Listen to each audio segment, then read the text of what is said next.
در این آزمایشگاه اصول و ابزارهای کهنه تشخیص ماده‌های زهرآگین در خون انسان را استفاده می‌برند. اصول‌هایی که در پیشگیری از مرگ انسان‌ها دیگر به کار نمی‌آیند. ما با اصول ریاکسی‌های کیمیایی کار را به عمل می‌مونیم. برای معاین کردن یک نمود زهر ما نه کمتر از 7-8 ساعت وقتمون صرف می‌کنیم تا معاین ساختن سبب مرگی بیماران گردد. اینجا یگانه آزمایشگاه منطقوی در کلاب است که از تمام شفاخانه‌ها به آن برای تشخیص خون بیماران مراجعت می‌کنند.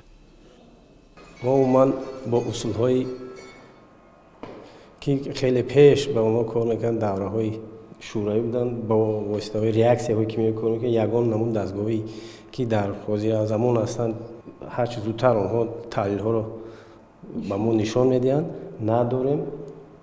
بر زمین مشکلات آزمایشگاه ماده‌های کیمیایی لازمی برای تشخیص را هم ندارد. از این رو مجبورند گاه‌ها به نظامیان روس مراجعت کنند.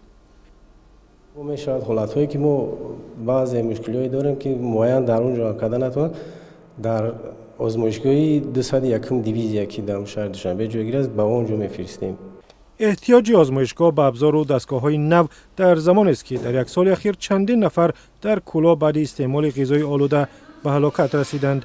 مرگ‌هایی که طبیبان می‌توانستند در صورت دریافت تحلیل سری وقت از آنها پیشگیری کنند. اگر که دستگاه معاصر به ما دسترس کنند ما البته تجربه کاری هم داریم. یک چند نمود دستگاهی هستند که در ما وجود هم نداشته باشند. ما از 201 دیری پایگاه 201 دیدگی آموختگی میتوانیم که با اون دستگاه سری وقت تجزیه ها رو برامونیم، سری وقت نتیجه اونها رو با طبیبان و دکترانی که با ما میفرستند مراجعت میکنند، سری وقت به اونها برگردانیم نتیجه تحلیل ها رو.